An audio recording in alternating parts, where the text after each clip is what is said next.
Welcome back, Mr. There he Brand. is.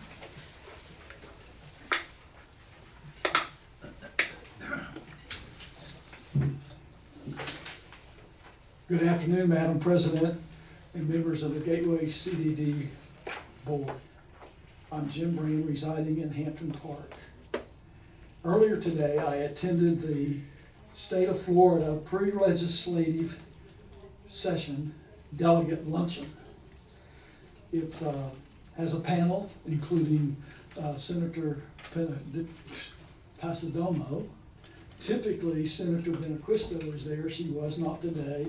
Representative Ray Rodriguez and Representative Rommel were there.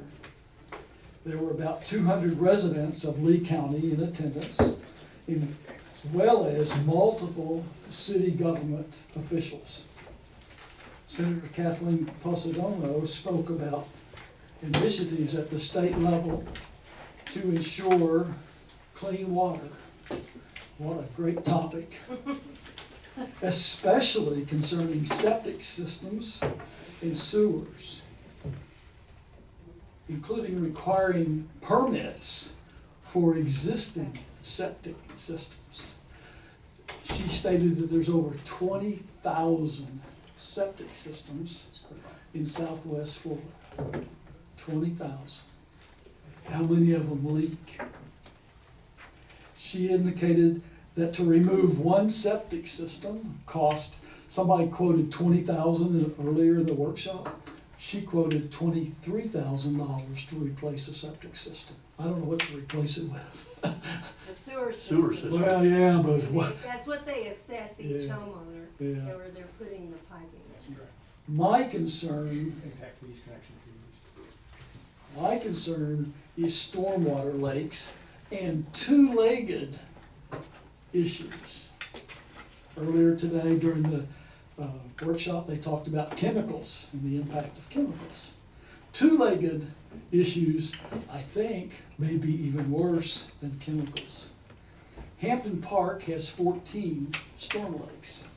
Elle came around earlier, was it last week, that you were in Hampton Park? She and I met, and I spoke to her while she was driving the beautiful pickup truck you all provided. She was there to stormwater lake water quality. Hampton Park has a resident who has removed all the vegetation on the lake bank behind his home. Hampton Park doesn't have white rock like Gateway Greens. We have littorals and vegetation. We all know that littorals and vegetation protect the lake banks from erosion, and they actually improve the water quality because they catch all that nasty fertilizer that makes our yards so green and pretty. They keep it from going into the lakes. It helps mitigate that issue. I spoke to the Hampton Park HOA about this resident. They were unwilling to take any action. I spoke to Margaret on the phone about this issue, and she told me, Jim, Gateway CDD can't take any action. They don't have the authority or ability to fine. The resident in question just became a member of the Hampton Park HOA board. I heard that. Wow. I spoke to South Florida Water Management District about this issue. They indicated that they can fine the HOA up to $10,000 a month for not taking action against this resident. Against one person? Yes, sir. Because the HOA won't take action against a resident who is damaging the stormwater management system. Of course, that would end up fining me because I pay HOA quarterly assessments. I don't want my assessments going up. What to do, what to do? Oh my goodness, what can we do? Well, I think that you all, somebody from your organization, should work with South Florida Water Management District to come up with a mutual solution that solves this problem. Two-legged issues are more difficult to deal with than chemicals. Thank you very much for your time. Thank you. one more. Okay. A late sign up, Flavia Walsh, Magnolia I had a Lakes. feeling. That's a big one. At least you let me go first. Thank you. All right, Flavia Walsh, Magnolia Lake. So I'm not quite sure what Jim covered, but I got a little bit of the end of it and maybe the same thing. First item I wanted to just question in regards to Timber Creek and talking about stormwater system and knowing that they will be discharging their water into our system. I started thinking about new plantings, fertilization, and also forth, and this just massive size of the community. I think now is the time for us to become proactive and think of what is going to happen once they do start releasing that water into our system. In regards to the fertilization and everything else that we're going to probably see. I'm not quite sure exactly what pond. I know it's by the FPNL that they're going to be discharging, but if it is on those ponds, I believe we should just fill them up with Latoras for now. So when they get to Gateway Greens, they don't get all the influx. So We'll that's, let Gateway Greens have it all. yeah. They got rock. Unfortunately, it's much more complicated. Yeah. They aren't discharging into a pond. They are discharging into the FPL flowway. It's going to sheet flow across the flowway into a wetland that flows into a pond yet to be built that flows into our pond network. So Mother Nature may take care of it coming across 660 feet of FPL flowway. There is no pipe. That's the way this was designed. That's why my confidence level in this state in doing this kind of stuff is somewhere between slim and none. How anybody would allow a 1,400 home development with 540 acres to discharge overland flow is beyond me, but that's what they're gonna do to us. Okay. But they won't do anything about my 0.4 acres conservation, right? That's okay. It goes through. You it just goes through lowered my wet- level even lower than 4. And it all goes through wetlands. Yeah, and what's gonna go across the the FPL easement, into a wetland, into a pond that is yet to be built, and into a pond that we currently have in our And network. then into Hampton Park. I'm sorry? And then into Hampton No, Park. no. No, it does not. No. No. No, the Timber Creek, the No, it school goes to It goes Hampton. into the south flowway, all the way down to the Daniels Park area, and then loops around up into Area 5, Gateway Greens, and then up the flowway. Doesn't even come near Hampton Park. So, if I could, Flavia, there's a school being built right across from Hampton Park. Theirs does. Their area behind that, and there's buildings, That's Timber Creek. yeah. That comes into the And all FPL. that water's gonna go through the school. and No, they- due south. No, one drop's going through the school. Okay. We wanted that, but Because no. what we wanted to do originally, if everybody recalls, we were trying to get a third of the water from Timber Creek to come into Magnolia Lake for flushing. But they wouldn't do it. They refused. Okay.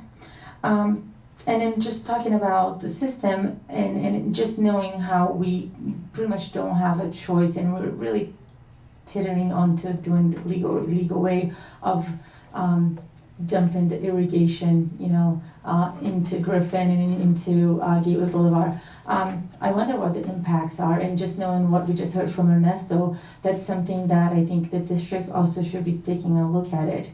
Not only we're overwatering those areas, because as far as I know, those are the only areas that are getting turned on to be having the extra water dumped. I had brought this up before. There's the only 3 communities in the entire Gateway that do not have Floritan grass is Magnolia Lakes, Bristol Park, and Cypress. The reason I was given a few years back is there is no irrigation system, so we will not be planting Floritan because it will not survive. I wanted to ask the board if they can take in consideration maybe adding irrigation into those areas. They already have it. They already have it. They only have irrigation on the flower beds, drip lines. They don't have irrigation with the Floritan. So when we did you see, not Cypress Magnolia Lake, Lake, you're talking- Cypress Lake, Okay. and Bristol. When we did the pond up there, what was that, 87? The Yes. HOA has an interior irrigation line that goes all the way around the lake, and that feeds all of the people, so I don't know why they would say they don't have it. No, I'm talking about in front of the community, Right away. on the right of On way. the road right away. So we're overwatering over here, where we could be watering over there and adding the new, Floritan, so we will all be looking the same, because we pay for it, we wouldn't. The price was actually surprising, I did go out for bids for Magnolia, because I was willing to go halfway and say, I will pay for it. It was under $4,000 to add irrigation to the whole entire front, from the school property line all the way to Bristol Park. So I wanted the board to take consideration and maybe doing that, and we could add the Floritan there, and we wouldn't be need to be dumping the water over here. Chris, we don't have any irrigation in Griffin Drive? No, not on that side, that's why they have the Bahia up there. It's only Bahia's there? It's only On the one. east side? Yes, sir. On all three of those communities. That'd be a place that, again, like you said, I don't know if it'll take all the excess water we've got, but it certainly would be a good use of the water instead of dumping it in the FPL easement.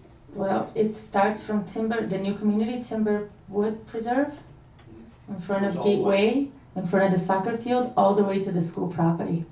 Good point. And it's a big area. So and then my third one, I did have a question in regards, and I guess I'll address this to staff within the wetland ownership transfer. I did put in my request for reimbursement of those signs, and I got an email back from Chris stating that we owned the wetland at that point, so it was not the responsibility of the district. While I did receive the information from Chris, I was not able to verify that the ownership actually took place when I did contact Southwest Florida Management District. It's not online. Granted, they could be backed up on updating that. So I did request Elle if she could look into it for me and see if it was really properly transferred. Because as of right now, while the staff is saying it is, online it does not say that. That's it, that's all I have. Thank you. We have the bypass irrigation line that runs up that whole route that we fed the north end of our irrigation system with. And that is 16 inch or 12-inch line going up there. Yeah, there's not a We can- problem with the pipe, and We also can cap it and put it in the control system and water the crazy out of that. on December 5th, I was bringing a proposal forward. We're finishing the GIS mapping from Daniels up to Commerce Lakes for preliminary design of a new irrigation system. We could also transfer that effort and have it done up at that end if you'd like to proceed that way prior to going down to the south end. But you're right, the stub outs are there. It would really be putting the irrigation in, and also then Floritan. And there are some soil difficulties up there. Even the Bahia doesn't grow well because of the road base, and they just pulled it up. So you would be looking at soil amendment and sod. Some topsoil. Yeah, the irrigation would be the easiest part of it. Yeah. I was gonna say there's other things that come into play with this. Right. Okay.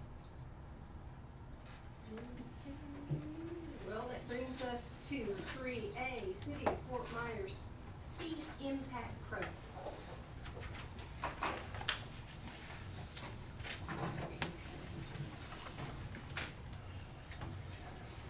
And that's just an administrative fire impact fee item that we're bringing up, and that will be transferred. That money goes straight to Pelican Reserve accounts.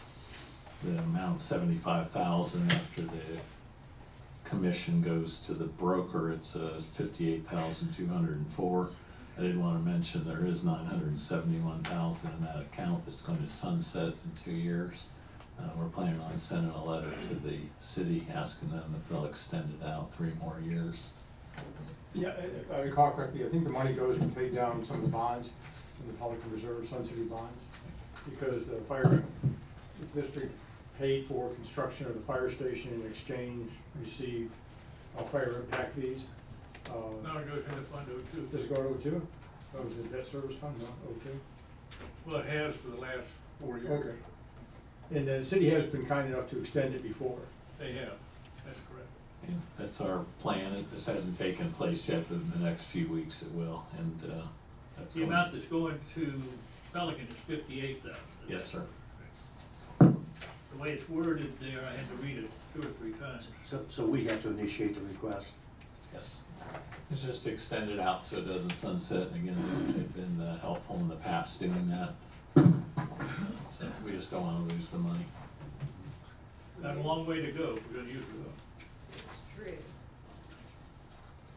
Hopefully there'll be continued construction in the river district of the city, because that's where, it can be used anywhere in the city, I understand, correct, Chris, or not? Yes, sir.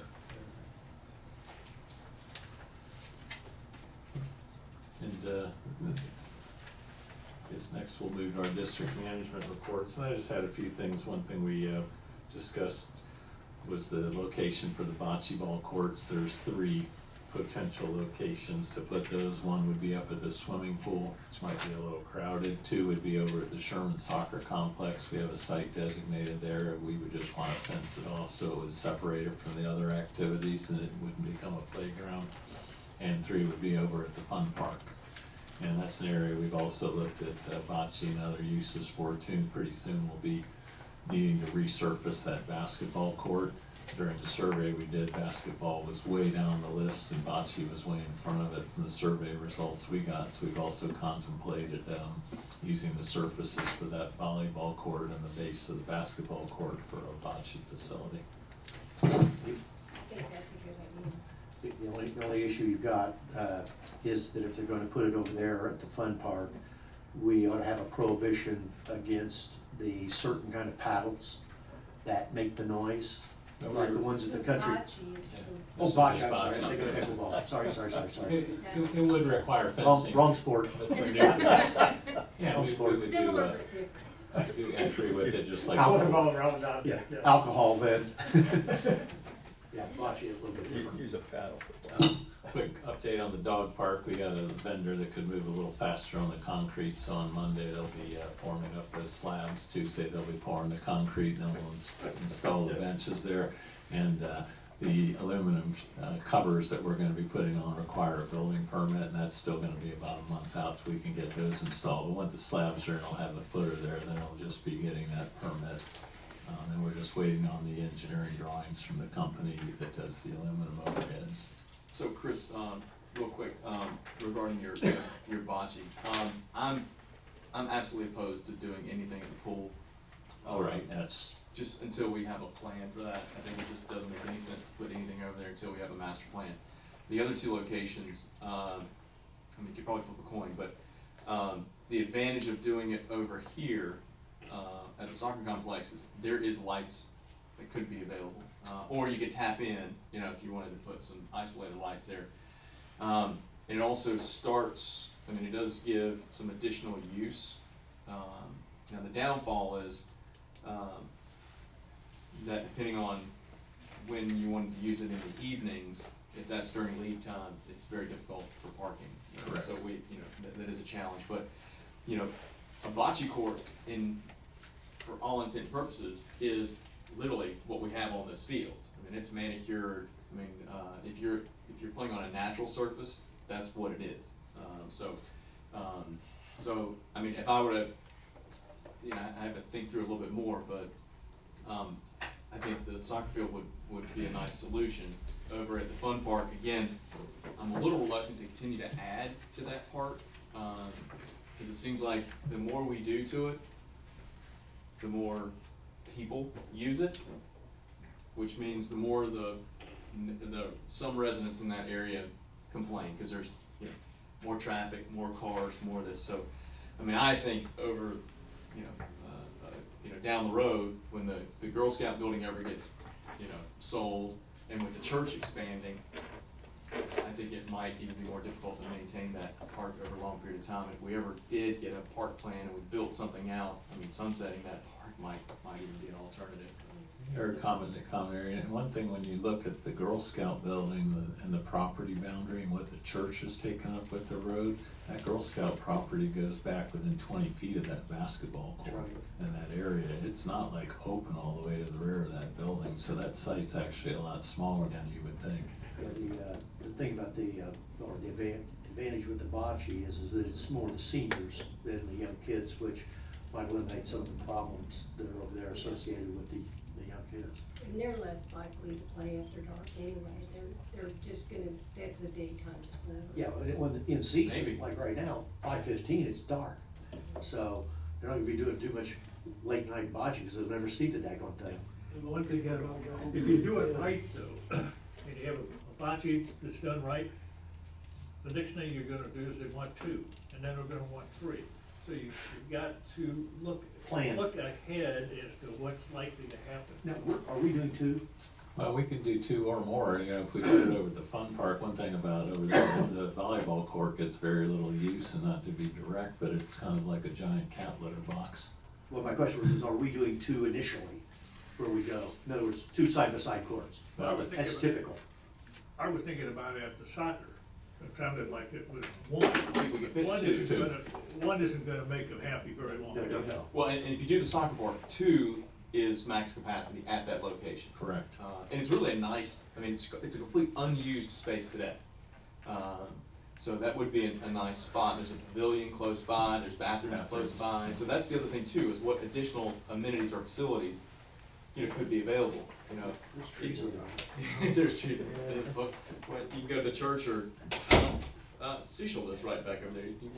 We'll just send people to Ed. He lives right behind it.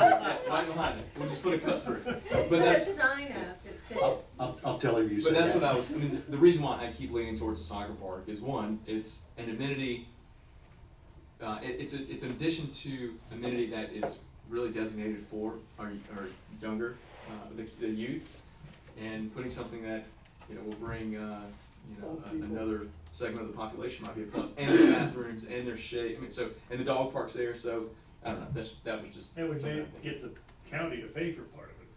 The county will, we have almost $300,000 in the impact fees, and we have to pay for it up front. But we did put money in the budget for that. And again, the pavilion's there, the bathroom's there, and it could be lit. They say the only conflict is on league nights, they would be out of luck because there's no parking, No place but to park. typically that's more a Well, daytime unless activity. you could easily, designate some parking right in front, which is grass today, you could. Bocce only. Bocce only, just like we're gonna oh do. yeah, they'll dog pay park. attention. They'll pay attention to that. No habla. Well, somebody blocked the, O&M's, the Oak, their exit at the very back, and there was a big truck or something, they had to get out there beeping on their horn, somebody had parked right in front of that one. They don't pay any attention to the no parking signs in front of the gate out here. Well, we got a facility that doesn't support the volume, that's part of the problem. Anyway. And I want to bring Elle up for just a minute too to report on the movie night at the park, and there's a few pictures here, and she has a little report. Good evening, Elle Harris, Natural Resources Gateway Services. Good to see you again. Our movie night was Saturday, November 9th. We had it over at the soccer park, as you can see from the picture there. Once it got dark, it was really kind of hard to take a head count. We estimate 40 to 50 people were there for the movie. Family friendly, of course. Sanibel Captiva Community Bank was there. They were very generous with their donation. They did hot dogs off the grill and fresh baked cookies. They had several very friendly employees there cooking, serving, and they were a big hit with everyone at the movie. We had 3 people from Gateway Services staff, myself, Holly Grice, Natalie Toledo, both ladies from the pool. We were kept very busy in the concession stand, popping popcorn and serving hot and cold drinks through the windows. It was a great time, from what everybody that came up to the windows said. They thanked us over and over again for a great evening, something nice to bring their kids to, and that they would like to see more of it.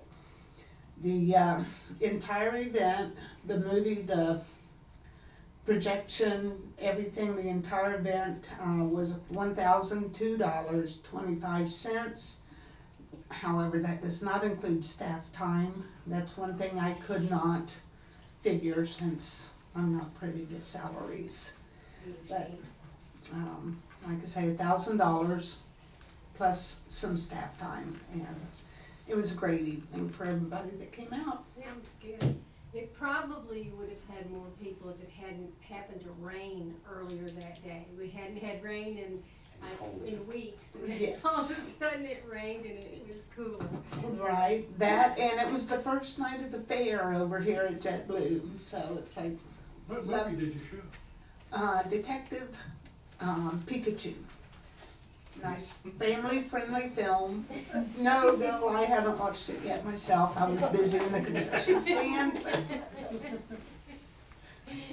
Yeah, I think one thing, and I think, you've been doing these events for years. 13. 13, and I love them, I think it's great.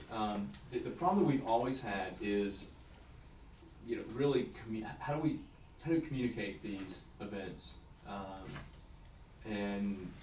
Because again, I think 50 people is great, but if you look at the size, how many kids are in this area, we should literally have 100 people at a minimum when we do these types of events. So I think we just need to really think about how we can do a better job of advertising. I mean, How about the on pennant? that. How about the pennants that we put up there for advertising? Yeah, I mean, on I the think, buildings? I think it's something we need to talk about, because during that same Saturday, you can have 800, actually, if you think about parents and kids, you have about 1,500, upwards of 2,000 people on that same field, for soccer. And then you've got probably another 500 to 1,000 on Friday night for flag football. So there's plenty of kids here. It's just how do we tap into, whether it's spending some money on some banners or announcements during the league games, or different things like that. I know we've tried some different things in social media and stuff, and it's not a problem just with this event. We have a problem holistically with communication from the district's Well, I think, perspective. and I understand you're wanting, like, to communicate with the people that are on the soccer field, but remember, about 50% of those don't live in Gateway. And we're trying to create an atmosphere for Gateway residents to come and do things, so. But I I think understand. we're trying to gather people from outside of the Yeah, Gateway. and whatever the channels, if you're just trying to isolate Gateway people, then that's fine. But what I'm saying is, we basically, it's $20 a head to have that movie.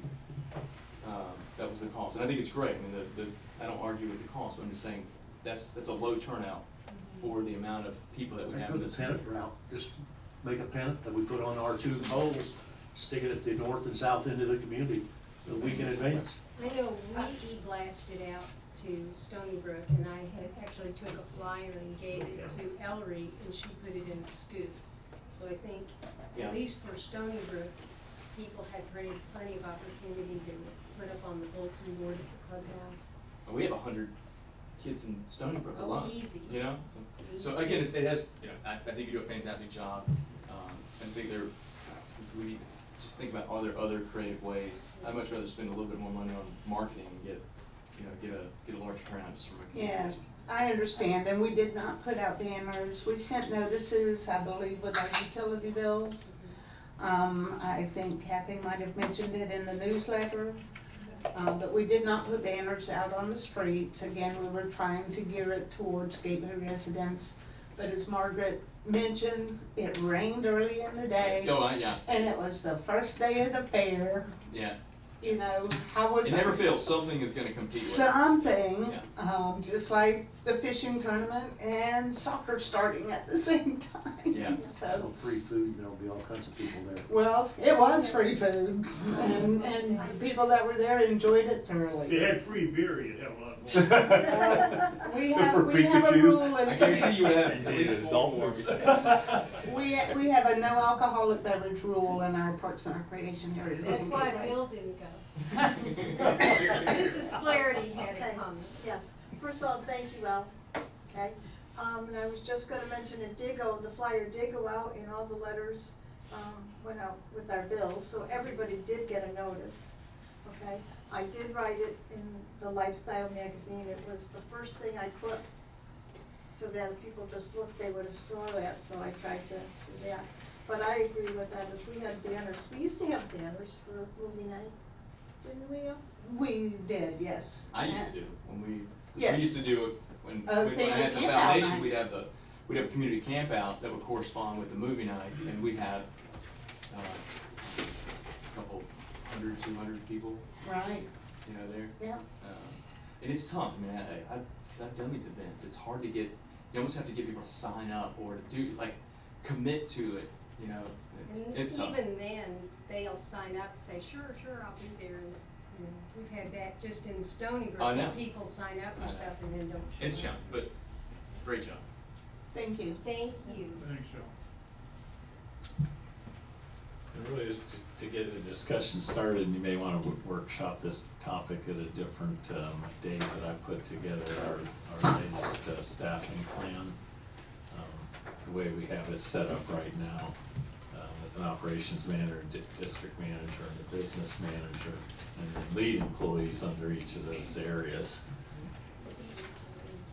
Yeah, I think this is workshop worthy. Yeah, I do too. And I would like to take a moment and ask Frank Coffey to come up. I have his resume. He is our new business manager, and he can introduce himself and give you a little bit of his background.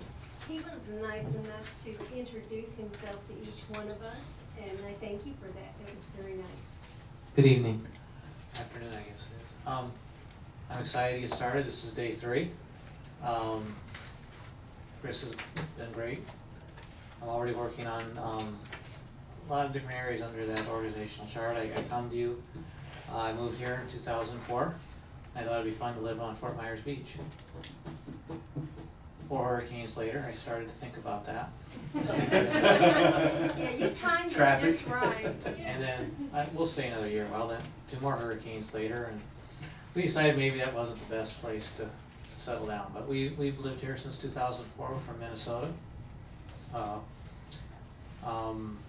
I was entrepreneurial for 30-some years. I opened restaurants. I had a group of restaurants before I sold them all and moved here. Mostly fast food. And then when I got here, I wanted to do something different. And so I went and do the property management, the community association management. And I move on to this. So I look forward to working for Gateway Services. And is there any questions I can answer for you? Anybody have any questions for Mr. Coffey? Thank you very much and welcome aboard. Thank you. I'm sure eventually you'll hear from all of us. Okay, Yeah, you'll be hearing. that's good. No problem. Thank you. Chris, when's the next available workshop, time for a workshop? Would it have to be The second December? meeting in January. It's true, our workshops are the second meeting, and we don't have a second meeting in December. It'll be Typically, January. we have a fairly light agenda, December 5th. We can put it aside as a formal agenda item at that time. I have no Putting off problem January with too that. long. I do, What? I do. I think that we could have another meeting in December just for a workshop, but I don't think we should change the routine if it's consistent the second. Well, let's think of it as squeezing 2 meetings into one in December.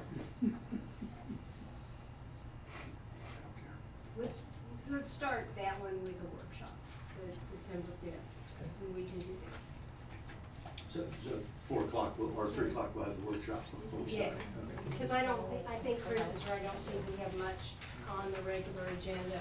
And we also had a recent hire, Felix Reynoso, and he's coming from Charlotte County Utilities. And asked him to come in, but they had a line break out in the field, and they're just finishing that up. But well-seasoned, well-experienced utility employee, great skill set. And one of the reasons that he went to work for us is he's been commuting from Fort Myers to Charlotte. So it takes the commute out of his job, and he wanted to work for a little small organization, but solid person all the way around. Chris, in preparation for that workshop, can you give us a current state board with how it's structured today and who's in those roles and what their title is? Yeah. Thanks. Add names to this. would be Because this great. isn't necessarily current state, this is more like Right. future state. Right.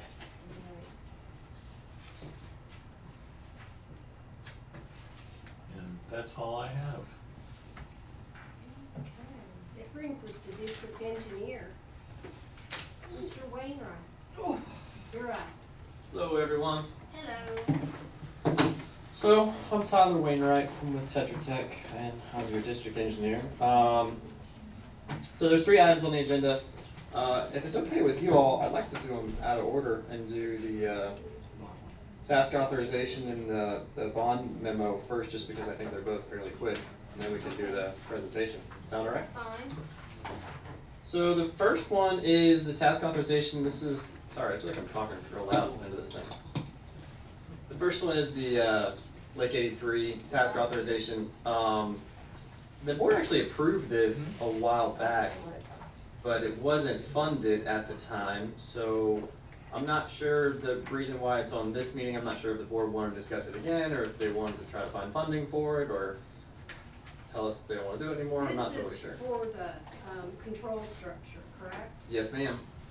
And I think it's on the agenda, because we do need to move forward with this. But I think we put it back to wait for first the presentation of the hydraulic study. Right. Is what we were waiting on. Okay. I don't know how to tie together, but anyway. I don't know. I guess they loosely do. Anyway, it's I guess just briefly, it's to lower the control structure of Lake 83. That is the control structure that sets the elevation of that lake about 1.5 foot higher than the adjacent areas. It was because of the adjacent wetland that doesn't exist anymore.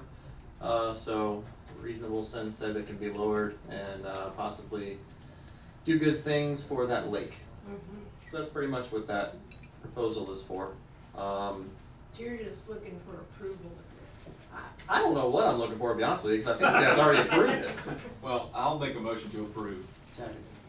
Okay, we have a motion and a second to approve this task authorization 2020-02.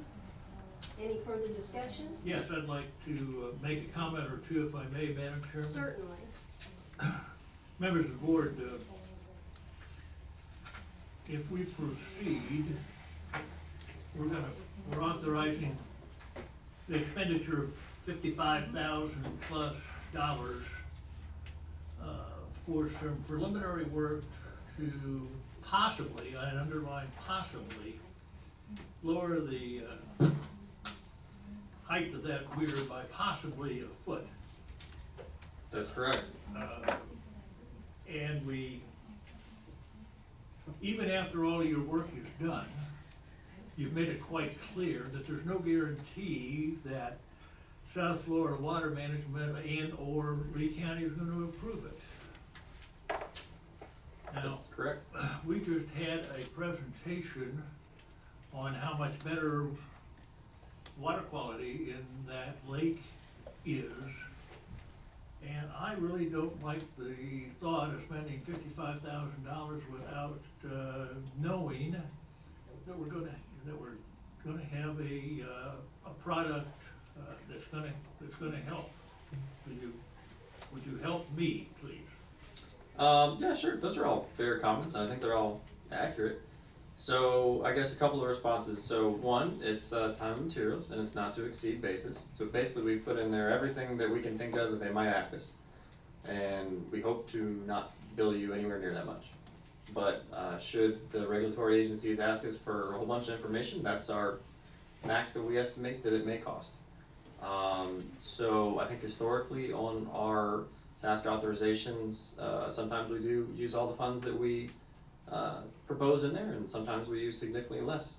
So I really can't tell you until we initiate that permitting process and see what the requests are gonna be to proceed with that work. As far as, giving you a guarantee of if you're gonna get a permit or not, I would expect to get a permit. There's no reason in my mind, reasonably and logically, why we would not be able to get one, but I don't think it's fair for me to guarantee you that I'm gonna get one. If we get a permit, are you gonna guarantee us it's gonna make a big difference to the Lake 83? I'm gonna guarantee you that you are gonna flow more water out of that lake. Which is what it needs. That's good. That is good. That's the bass It's clear. I was looking at the same thing, the $55,000. Is that above what, our contract is? Is that why, and this amount, this isn't within your contract of what we pay you already? So we have a general contract to do, general service items, which I don't remember the exact amount. I thought it was like 80 grand a year. Maybe it's more, I'm not sure. But then to answer your question, yes, this is a separate task authorization for an individual project that is outside of the scope of our master agreement with you. Thank you. Not the budget. The one thing that I would think, that I agree with Tyler, the fact that wetland's out of the picture, that wetland was the total cause of why that thing was setting at elevation 25. I think it's simpler, and it will certainly be beneficial to have water move out of that pond. We're just not getting any flow out of it at all. I don't think the cost will be anywhere near that high, but being an engineer, I don't like that word even less than you do, guarantees. I think it'll be very advantageous to get it done Competitive bids. and get that water to turn over in there. Did you hear me, Tom? Because right now it doesn't. Where's the water, where's the replacement water coming from? 55,000. Runoff, runoff. That's all that Competitive got. bidding requirements. Bill, about the only water that goes into that lake is the water that falls within the confines of that community. That's it. And it really makes it tough, because it's a pretty nice sized lake, probably 6.5 acres. So, you just don't have a lot of water flowing into it, and consequently, it just sits there. Have you thought of an adjustable weir? We have. That's actually one of the things I'm gonna talk to you about in a minute. The other alternative is we build it and then just be ready to pay the fines. Never advised. You're looking, I didn't say anything about whether it was, Tony didn't I'm just giving you an alternative. Did you record it? No, it's already, It's already recorded. recorded. Madam Chair, this project though is not budgeted, so if the board wants to approve it, I just suggest that you earmark the source of funds from carry forward funds or some other source. Yeah. Because right now it's non-existent. I guess And maybe. we can do carry forward, right? Yeah. That'll be coming up, yeah. We've said for years that this is needed to be done. I'll make the motion to approve. Well, I think we got a motion in a I'm second. sorry, I'm sorry. Any further discussion? Okay, we've got Aye. got a motion and a second, all in favor? Aye. Aye. Any opposed? No. Okay, 4-1. That's done. We almost approved this a third time. Yeah. $150,000. I voted no.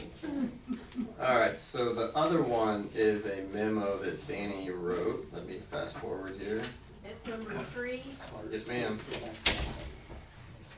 This has some ramifications, because if we can, I don't wanna say pull this off, but if we can accomplish this, this is exactly beneficial to Hampton Park's main pond, because it's exactly the same issue.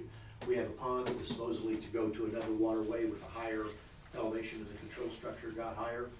That pond going, or the control structure going out of pond 3, this would be one that, if we could get this one done, it might lay the groundwork to get Hampton Park done also. And I thought that was part of the conversation, because we would use this one as kind of a pilot. If we can get this one through, then it would set precedent That's correct.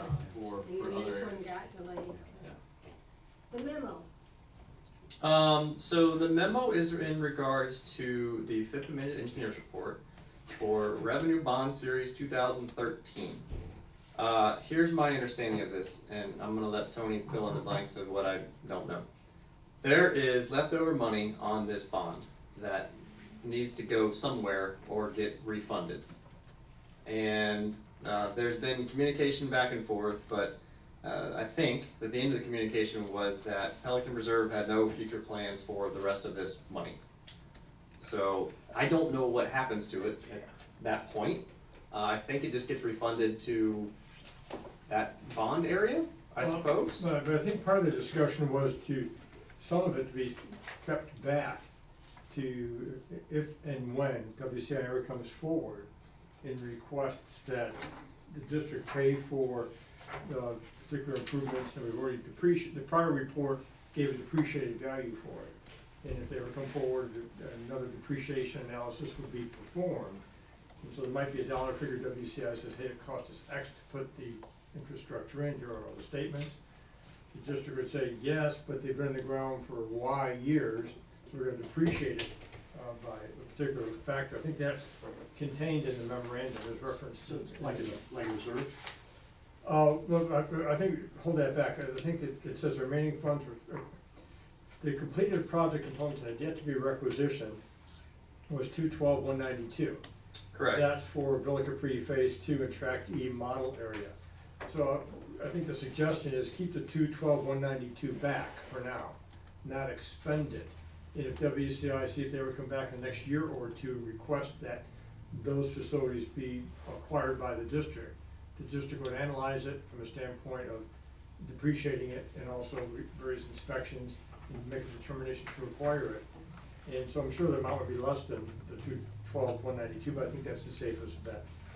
And if there's no other need for it, the, what's the 179,504 number of the excess funds would be utilized to help pay down the debt. I think that's what was indicated. Right, so there's a total of $391,696 left, total. What the last amended engineer's report identified as, not owed is the right word, but yet to be requisitioned by WCI Lennar is $212,192. And then there was an excess of $179,504 that was just excess, and it was slated for projects that don't exist or don't exist yet anyway. So the 179 is excess funds, and the 212 is may one day be requisitioned by. That should be held back if the board Somebody. decides. Mr. Guy? Thank you, Madam Chairman. I followed this engineer's report scenario for many years, although I haven't in the last 6 or 8 months. My feeling is that absent an absolute demand from bond counsel, and that we are possibly making trouble for ourselves needlessly, because my experience with WCI Lennar is not particularly good. And we return this 179 to the bond fund, you're not gonna get it back. This is a one-time transaction that I think does not need to be done at this time, and I will vote against doing it, absent a demand from bond counsel. If it's the pleasure of the board, I can contact bond counsel, except if I recall correctly, bond counsel indicated at some point in time you need to close it out.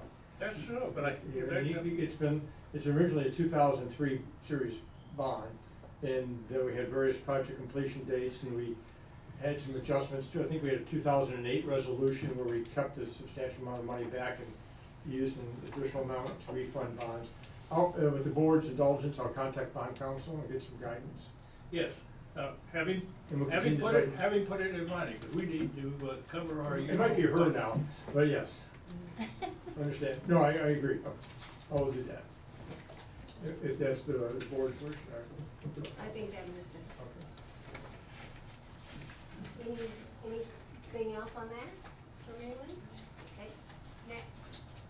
The other item just to mention, I guess before we get into the presentation, is that we are wrapping up the facilities plan for the various utility projects that we had been discussing previously.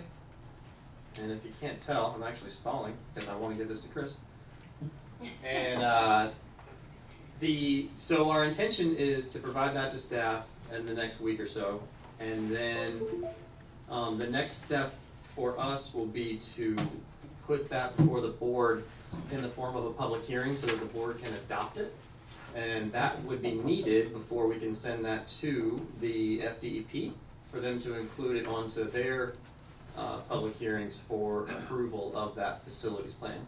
So, all being said there, if you would like to consider putting it on the first meeting in January, I think it's January 2nd, that would be our request to get that for your. Will that be enough time? And they're meeting in February. Their meeting is February 17th, 18th. They give you enough time? Somewhere on there, yeah. It's enough time for them. So we'll plan on submitting our facility plan to the DEP in advance of our public hearing, and we'll just notify the DEP that you know, it'll be considered for approval at the January 2nd meeting, and we'll provide minutes of that meeting whenever they're available. Mark, we get those early sent out to us so we can read them and not Yeah, be going through that at the meeting. yeah. Everybody read it ahead of time. Tom, I can't recall, was there a separate notice requirement for the hearing consideration of the plans to the past? Um, Trying to recall, I can't recall if there was. I don't think so. If you can double check that, maybe, I can double check. thanks. It's if we have to do notice, we Right. do the advance one. Yeah. That's- in What's for a regular public hearing? Is it 30 days notice before the public hearing? oh, no, it all depends on the nature of the issues. No, I mean, if we have regular board meetings, it's 7 days, 10 days. Oh, okay. But if other public hearings, everything's different. Yeah, but Whether it's budget, whether it's rules, whether it's assessments, they're I all thought different. DEP was a little different too, I thought it was 21. I don't know. I can double check with them. Yeah, if you guys can get, let me know, thank you. So that'll be on the January 2nd. Yes, ma'am, that's our intention. Okay. All right, so. Really quick thing.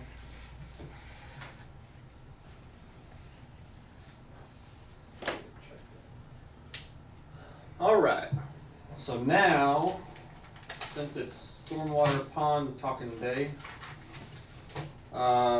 this is a presentation kind of providing a summary of our surface water hydraulic model that we have developed for Gateway.